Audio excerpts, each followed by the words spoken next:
Hello students, मैं अंकित गोयल आप सबका एक बार फिर से स्वागत करता हूँ। स्टूडेंट्स, आज हम स्टैंडर्ड 10th इंग्लिश मीडियम के सब्जेक्ट कंप्यूटर में chapter number 10 introduction to C language के प्रैक्टिकल्स के बारे में आज हम डिस्कस करने वाले हैं। तो आज का सबसे पहला प्रैक्टिकल है write a C program to find circumference of a circle. तो चलिए उस प्रैक्टिकल के बारे में हम डिस्कस करें। तो स्टूडेंट्स, आप यहाँ पे देख सकते हो चैप्टर नंबर 10 का जो फर्स्ट प्रैक्टिकल है वो ऑलरेडी यहाँ पे टाइप किया हुआ ही है। और चैप्टर नंबर 10 के बाकी के जो प्रैक्टिकल्स है वो यहाँ पे ऑलरेडी टाइप किए हुए हैं और यहाँ पे ओपन भी किए हुए ही है, ताकि हम ओपन करने में क्लोज करने में ज़्यादा टाइम ना बिगड़े और हम जल्दी से ये प्रोग्राम्स के बारे में समझ लें। ये चारों प्रोग्राम्स आप यहाँ पे चैप्टर नंबर 10 के देख सकते हो, ऑलरेडी टाइप किए हुए ही है। तो हम हर एक प्रोग्राम्स के कोडिंग के बारे में हम डिटेल में डिस्कस करेंगे। तो चलिए स्टार्ट करें अपना फर्स्ट प्रोग्राम। फर्स्ट प्रोग्राम की डेफिनेशन है programs to find circumference of a circle. तो स्टूडेंट, सबसे पहले आपको ये बता दूं कि हम इसका एक कोडिंग को एक्सप्लेन करें उससे पहले मैं ये बता दूं कि हम यहाँ पे कोड ब्लॉक्स नाम का सॉफ्टवेयर है जो हम यहाँ पे आउटपुट पर्पस के लिए हम उसको यूज करेंगे। तो एक ओपन सोर्स सॉफ्टवेयर है जो आप यहाँ पे गूगल पे से फ्री ऑफ कॉस्ट यहाँ पे आप डाउनलोड करके इंस्टॉल भी कर सकते हो। It's a easy to use और हर एक प्रोग्रामिंग लैंग्वेज के लिए ये यूज होता है। सो आपको कहीं ना कहीं प्रोग्रामिंग लैंग्वेज में ये काम तो आएगा ही। तो अगेन आई रिपीट कि अपना फर्स्ट प्रोग्राम उसकी डेफिनेशंस यहाँ पे मैंने कमेंट सेक्शन में लिखी हुई है। ये मेरी फर्स्ट लाइन जो यहाँ पे कमेंट सेक्शन कहलाएगी, यानी कि वो डेफिनेशंस यहाँ पे लिखी है कि program to find circumference of a circle. तो चलिए उसके बारे में कोडिंग को समझे। तो हर एक लाइन के बारे में एक्सप्लेन करें कि सबसे पहले यहाँ पे हेडर फाइल इंक्लूड की है has include stdio.h। That means जब भी ये प्रोग्राम कंपाइल करेगा तो हैज इंक्लूड कंपाइलर को इंडिकेट करेगा कि लाइब्रेरी में से stdio.h नाम की फाइल को यहाँ पे क्या करना है, इंक्लूड करना है। तो इसके जो भी कंटेंट्स होंगे वो कंटेंट यहाँ वेरी फर्स्ट लाइन के ऊपर वो ऐड हो जाएंगे। फिर सेकंड लाइन के अंदर हमने कांस्टेंट वैल्यू लिखी हुई है हैज डिफाइंड पीआई 3.14, यानी कि पाई की वैल्यू बता दी हमने यहाँ पे 3.14 लेनी है। फिर यहाँ पे मैंने लिखा हुआ है वर्ड मेन।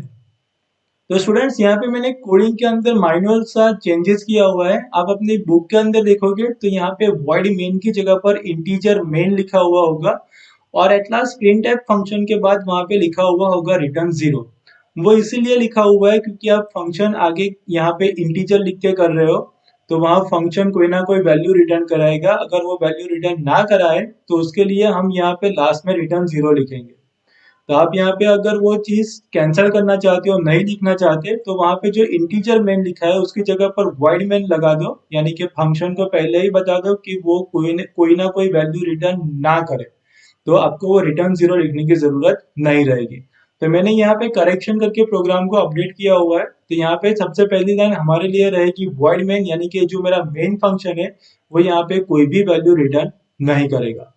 फिर कर्ली ब्रैकेट के अंदर मैंने जो कोडिंग लिखना था वो यहाँ पे मेरा मेन कोड लिखा हुआ है फ्लोट रेडियस कॉमा सर्कल, यानी कि ये मेरा डेटा टाइप रहा और मैंने यहाँ पे रेडियस एंड सर्कल नाम के दो अलग वेरिएबल डिक्लेयर किए हुए हैं। फिर प्रिंटफ फंक्शन से डबल कोट के अंदर मैंने लिखा enter the value of radius, यानी कि मैं स्टेटमेंट वहां पे प्रिंट कराऊंगा यूजर्स के, यानी कि वो यूजर्स वहां पे रेडियस की वैल्यू एंटर करेगा। और scanf function percentage F comma and percentage radius, यानी कि मैं यहाँ पे रेडियस की वैल्यू स्टोर कराने वाला हूँ, इसलिए वो रेडियस नाम के वेरिएबल के अंदर वो क्या होगी, जो भी वैल्यू मैं इंसर्ट कराऊंगा वो यहाँ रेडियस नाम के वेरिएबल के अंदर स्टोर होगी। और रेडियस की वैल्यू यहाँ पे हमने फ्लोट लिया हुआ था डेटा टाइप, इसीलिए यहाँ पे कंट्रोल स्टेटमेंट के अंदर लिखा हुआ है परसेंटेज एफ। ओके। फिर यहाँ पे सरकमफेरेंस फाइंड करने के लिए मैंने यहाँ पे मैथमेटिकल इक्वेशन लिखा, that is C I R circumference के लिए कि C I R is equal to 2 into pi into radius, यानी कि 2 पाई आर आपका इक्वेशन रहेगा। तो यहाँ पे हमें सिर्फ पाई की वैल्यू तो हमारे पास 3.14, 2 हमारे लिए यहाँ कांस्टेंट रहेगा और रेडियस की वैल्यू हम यहाँ यूजर से इंसर्ट कराएंगे। तो फिर इन तीनों के ऊपर ऑपरेशन परफॉर्म होकर सी आर के अंदर वैल्यू स्टोर हो जाएगी और जो ये वैल्यू सी आर में आएगी उसको प्रिंट करने के लिए हम यहाँ पे प्रिंट एफ स्टेटमेंट वापिस से लिखेंगे, प्रिंट एफ /n यानी कि हम यहाँ पे एस्केप सीक्वेंस का यूज कर रहे हैं, और circumference of a circle with a radius %f is %f, और अगेन यहाँ पे एस्केप सीक्वेंस /n का हम यूज कर रहे हैं। याद रखना यहाँ पे जो %f पहला लिखा हुआ है वो आपका यहाँ रेडियस के लिए है, क्योंकि हम यहाँ बाद में कॉमा करने के बाद जो यहाँ पहला वेरिएबल का नाम लिखा हुआ है वो यहाँ इस %f के लिए है, यानी कि रेडियस के लिए होगा। और ये जो %f है यानी कि ये मेरा सर्कमफेरेंस यानी कि CIR के अंदर जो वैल्यूज आएगी वो वैल्यूज यहाँ इस परसेंटेज के f के अंदर वो प्रिंट कराएगी। ओके, तो इसलिए हमने यहाँ पे %f लिखा हुआ है यहाँ पे, क्योंकि वेरिएबल की सीक्वेंस इस हिसाब से है, इसलिए हमारी वैल्यू भी इसी हिसाब से प्रिंट होगी। फर्स्ट वैल्यू यहाँ पे जो आएगी वो रेडियस की आएगी एंड द सेकंड वैल्यू हमारा आंसर रहेगा। तो चलिए इस प्रोग्राम को यहाँ पे इस सिंबल जो यहाँ है बिड जो लिखा हुआ उससे हम कंपाइल करें। सक्सेसफुली कंपाइल हो गया। अगर कुछ एरर होगी तो यहाँ पे वो एरर दिखाई देगी और हम यहाँ पे सीधा रन करेंगे। रन करने के वक्त वो हमें पूछ रहा है कि enter the value of radius. हम यहाँ पे वैल्यू डालते हैं रेडियस की 2.5 और एंटर प्रेस करेंगे तो हमें आंसर मिलेगा the circumference of a circle with a radius 2.5। जो हमने वैल्यू डाली थी वो फ्लोट की वैल्यू थी और बाय डिफॉल्ट पॉइंट के बाद हमें 6 डिजिट देखने को मिलेंगे। दैट्स व्हाई हमें यहाँ पे 6 डिजिट पॉइंट के बाद देखने को मिल रहा है इज 15.70, यानी कि अगेन आपको वहां पे 6 डिजिट देखने को मिलेंगे पॉइंट के बाद का, क्योंकि ये फ्लोट की रेंज है तो इसलिए यहाँ पे आपको वैल्यू मिलेगा। तो दैट्स व्हाई ये आपका फर्स्ट प्रोग्राम का आउटपुट यहाँ पे पहला %f था और ये हमारा दूसरा %f की जो वैल्यू आएगी वो, यानी कि ये हमारा रेडियस एंड ये CIR यानी कि सर्कमफेरेंस। ओके, तो ये था आपका फर्स्ट प्रोग्राम। आई होप कि फर्स्ट प्रोग्राम के बारे में आपको समझ में आ गया होगा। चलिए नेक्स्ट प्रोग्राम के बारे में डिस्कस करें। तो यहाँ टैब में ओपन ही है। तो प्रोग्राम नंबर 2, उसकी डेफिनेशंस यहाँ पे कमेंट सेक्शन में लिखी है और हमें पता है कि कंपाइलर जब भी हम उसको एग्जीक्यूट करेंगे कंपाइलर इस लाइन को ध्यान में नहीं लेगा, टोटली वो अवॉइड करेगा क्योंकि कमेंट सेक्शन उसके वो ध्यान में नहीं लेता। तो सेकंड प्रोग्राम की डेफिनेशन है कि प्रोग्राम टू सब्ट्रैक्ट 2 नंबर। हमें यहाँ पे 2 नंबर लेंगे, उसका हमें यहाँ पे माइनस करना है। तो उसके लिए हम यहाँ पे एक हेडर फाइल इंक्लूड कर रहे हैं एज इंक्लूड studio.h। एक्सप्लेनेशन हमने फर्स्ट प्रोग्राम में देखा, कंपाइलर उसको वहां पे ऐड कराएगा जब भी हम एग्जीक्यूशन में लेंगे। फिर यहाँ पे एक फंक्शन कॉल कराया, इंटीजर सब नाम का एक फंक्शन है और यहाँ पे उसके वैल्यूज यानी कि पैरामीटर्स दे दिए इंटीजर कॉमा इंटीजर, यानी कि मैं 2 इंटीजर नंबर का क्या करूंगा यहाँ पे सब्ट्रैक्ट करूंगा। फिर अगेन यहाँ पे वर्ड मेन लिया मैंने, इंटीजर मेन को अवॉइड करके मैं यहाँ पे वर्ड मेन ले रहा हूँ। डेट्स व्हाई मुझे एंड में रिटर्न 0 लिखने की जरूरत नहीं रहेगी। फिर इंटीजर नाम की डेटा टाइप का यूज करके मैं यहाँ पे फर्स्ट एंड सेकंड मेरे 2 वेरिएबल्स 2 नंबर के लिए मैं वहां पे ले लूंगा और तीसरा नंबर दोनों का आंसर जो मुझे मिलेगा वो यहाँ पे मैं DIFF नाम के वेरिएबल में स्टोर कराऊंगा। फिर printf फंक्शन से एक value enter the value of first, यानी कि एक वैल्यू में मंगवाऊंगा यूजर से। स्कैनफ लाइन से मैं क्या करूंगा, जो भी मैं वैल्यू एंटर करूंगा वो फर्स्ट नाम के वेरिएबल के अंदर मैं स्टोर करूंगा। मेरा नंबर यहाँ पे इंटीजर डेटा टाइप का है इसलिए मैं यहाँ पे %d यूज कर रहा हूँ। और same as it is printf function enter the value of second, यानी कि दूसरा नंबर मैं एंटर कराऊंगा और दूसरे नंबर को यहाँ पे n%second नाम के वेरिएबल के अंदर स्टोर कराऊंगा, यानी कि सेकंड नाम के वेरिएबल में मेरा दूसरा नंबर स्टोर होगा। अगेन मेरा दूसरा नंबर भी %d यानी कि मेरा इंटीजर ही रहेगा। फिर यहाँ पे DIFF इज इक्वल टू सब और ब्रैकेट के अंदर फर्स्ट कॉमा सेकंड करके यहाँ पे मैंने एक मेथड जो क्रिएट की थी वो यहाँ पे सीधे लिख दी।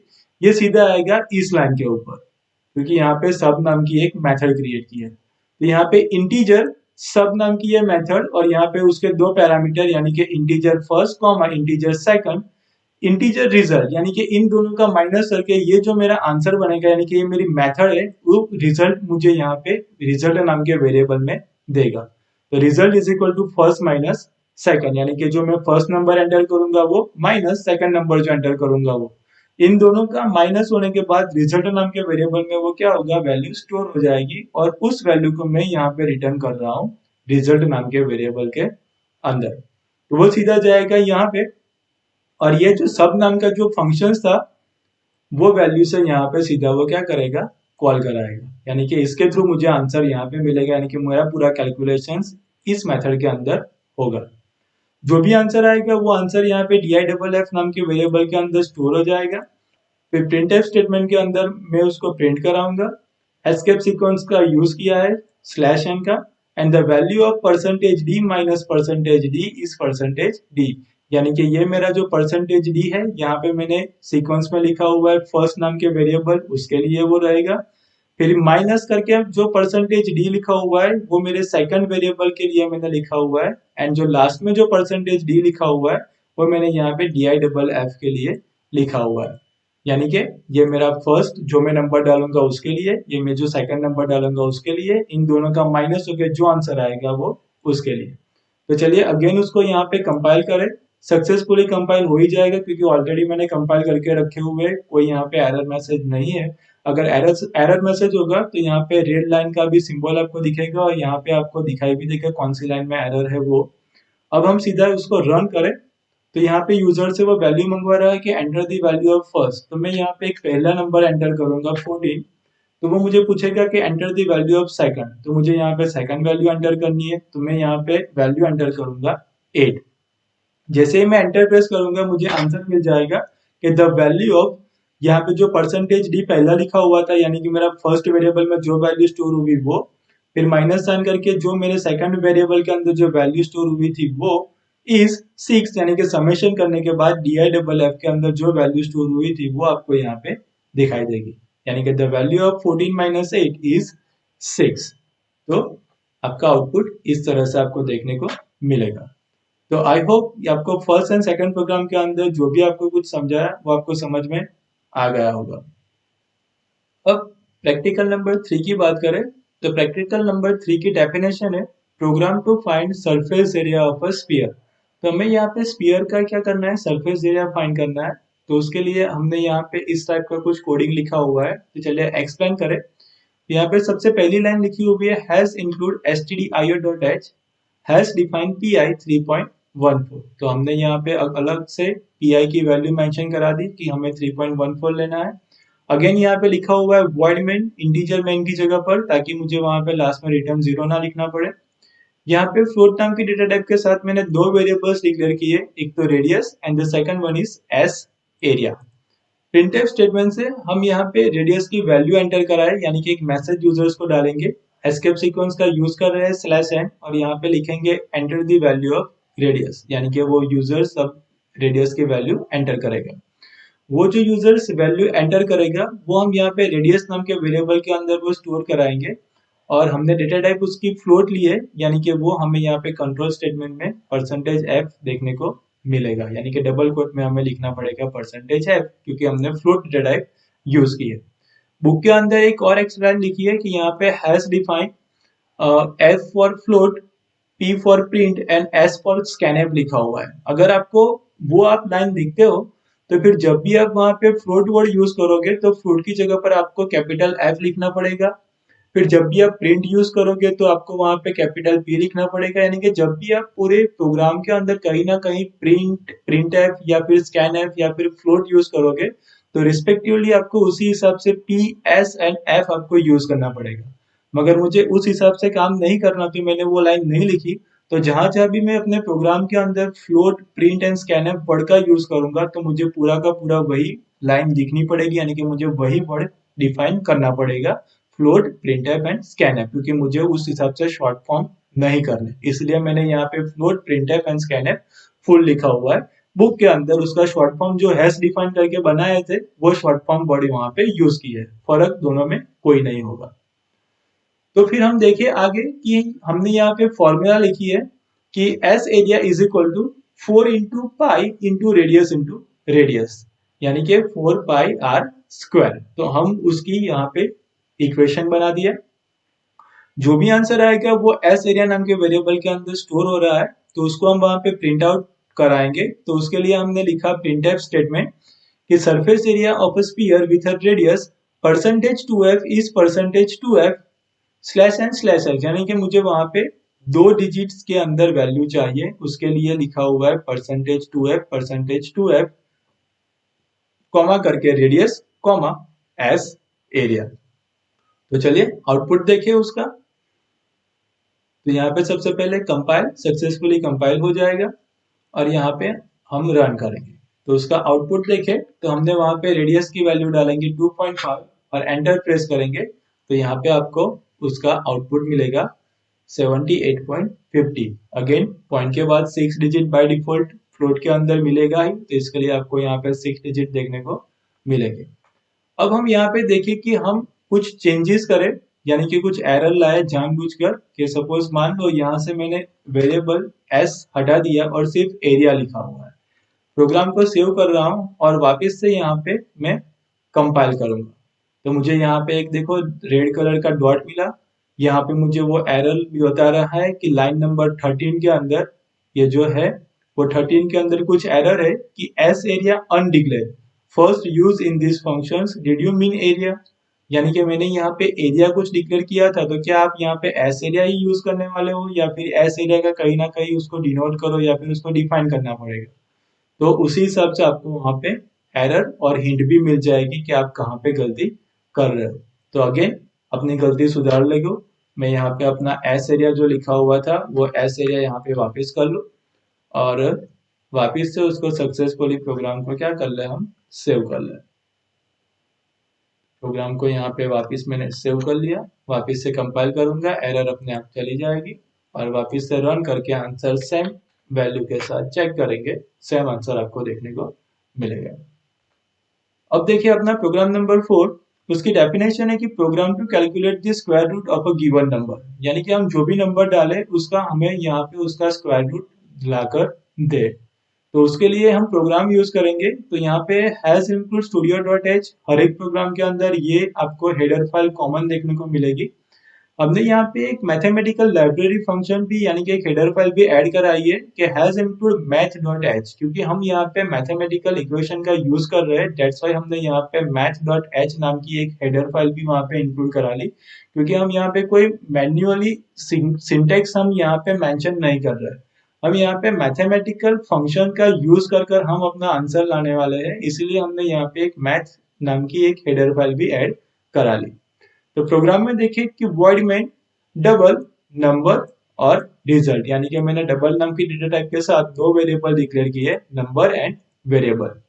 प्रिंटफ स्टेटमेंट में लिखा कि enter the value of number and scanf function से हमने जो भी नंबर डालेंगे वो नंबर नाम के वेरिएबल के अंदर स्टोर कराएंगे और जो डबल नाम की डेटा टाइप है उसके लिए हमने यहाँ पे यूज किया है परसेंटेज एल एफ। फिर जो भी नंबर डालेंगे उसका स्क्वायर रूट लाने के लिए हमने यहाँ पे इक्वेशन लिखा हुआ है, यानी कि मैथमेटिकल फंक्शन सीधा यूज किया कि result is equal to SQRT और ब्रैकेट के अंदर नंबर, यानी कि एक पैरामीटर के अंदर वेरिएबल्स डिक्लेयर करा दिया, यानी कि उस नंबर नाम के वेरिएबल में जो भी नंबर आएगा उस नंबर का सीधा स्क्वायर रूट यहाँ पे हो जाएगा और वो रिजल्ट सीधा रिजल्ट नाम के वेरिएबल में स्टोर हो जाएगा। प्रिंटफ से वो रिजल्ट को हम डिस्प्ले कराएंगे, यानी कि square root of percentage L F is percentage L F comma करके नंबर कॉमा रिजल्ट, यानी कि मेरा पहला वेरिएबल जो मैं डालूंगा वो उसके लिए परसेंटेज एल एफ पहला वाला और जो दूसरा परसेंटेज एल एफ है वो रिजल्ट के लिए। Again I compile and run this program और यहाँ पे मैं एक नंबर डाल रहा हूँ फॉर एग्जांपल 64, तो मुझे यहाँ पे आंसर मिलने वाला है 8 और अगेन उसको कंपाइल करूँ और वहां पे मैं डालूं एक नंबर फॉर एग्जांपल 67 और जैसे ही एंटर प्रेस करूं फिर भी मुझे वो आंसर वहां पे पॉइंट में भी मिल जाएगा, यानी कि यहाँ पे कोई भी नंबर डालो उस नंबर का आपको वहां पे स्क्वायर रूट करके वो देगा। तो स्टूडेंट्स ये था आपके चैप्टर नंबर 10 के 4 प्रोग्राम कि जिसके बारे में हमने डिटेल्स में एक्सप्लेनेशन दिया। तो आई होप चारों प्रोग्राम के बारे में आपको समझाया गया, वो सारा समझ में आ गया होगा। नेक्स्ट चैप्टर के प्रैक्टिकल के साथ हम जल्दी वापस मिलेंगे, तब तक good bye, take care and thank you all.